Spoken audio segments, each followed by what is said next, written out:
Assalamualaikum warahmatullahi wabarakatuh.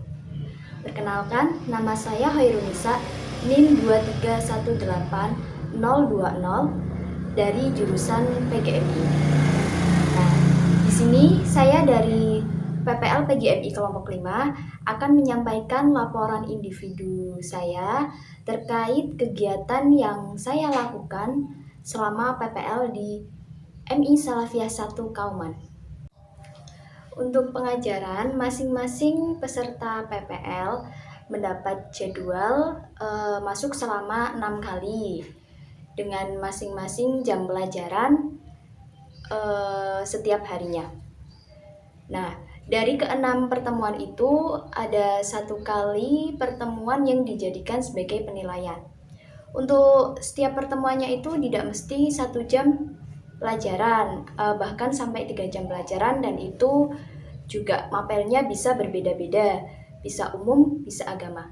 Nah, selama 6 kali pertemuan tersebut, kita tidak hanya masuk ke kelas tinggi saja atau kelas rendah saja, namun gantian dari kelas 1 sampai 6, saya pernah merasakan semua.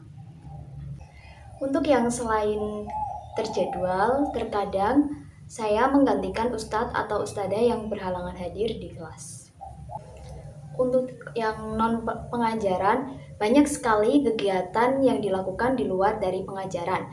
Yang pertama, ada menjaga untuk membantu kantin di sekolah.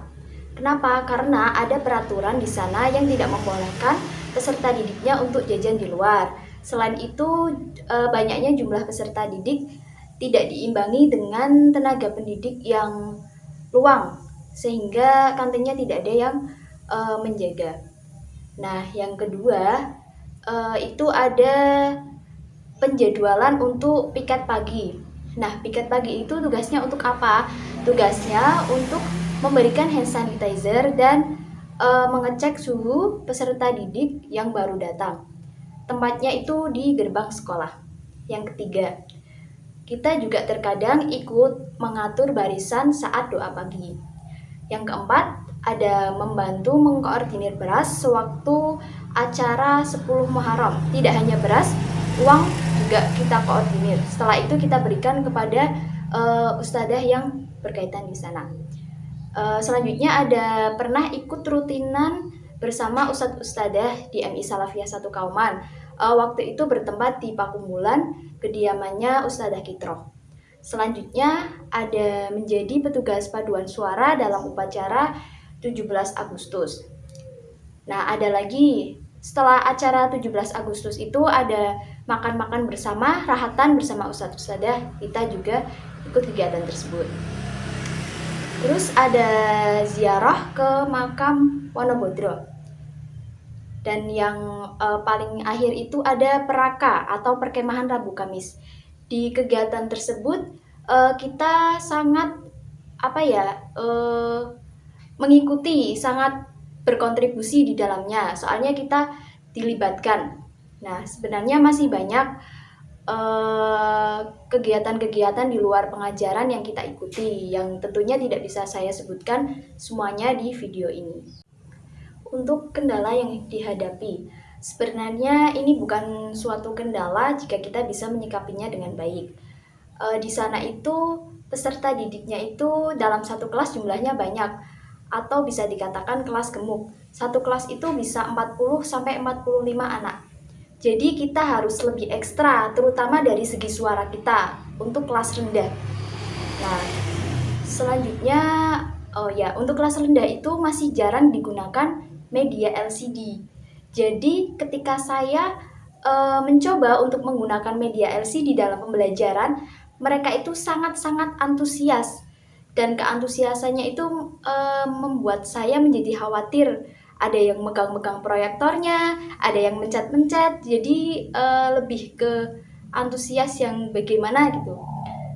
Nah, itu semua menjadikan pembelajaran di awal itu tidak kondusif. Alternatif solusi yang dilakukan. Nah, untuk yang pertama itu menggunakan media atau alat peraga yang tidak membutuhkan banyak suara, itu terutama di kelas rendah. Nah, Karena untuk menerapkannya itu mereka lebih banyak bekerja daripada berbicara. Kitanya juga seperti itu. Selain itu, kita juga menasehati mereka secara baik-baik agar mereka tidak mengulangi lagi apa yang sudah dilakukan sebelumnya, yang merupakan suatu tindakan yang tidak baik. Kesan, pesan, dan harapan. Terlalu banyak kesan di sana menurut saya, sehingga rasanya tidak cukup waktu jika disampaikan semua dalam video ini. Kesan saya sungguh luar biasa, sikap sopan santun yang ditanamkan di MI Salafiyah 1 Kauman ini. Jempol untuk MI Salafiyah 1 Kauman. Nah, untuk pesannya, terus rawat dan pupuk dengan kebaikan-kebaikan yang lain. MI Salafiyah 1 Kauman. Harapannya, semoga MI Salafiyah 1 Kauman semakin jaya, soleh-solehah lulusannya, serta bermanfaat ilmunya fid dini wad dunya wal akhirah. Amin amin ya robbal alamin. Oke, sekian laporan dari saya. Kurang lebihnya mohon maaf. Wassalamualaikum warahmatullahi wabarakatuh.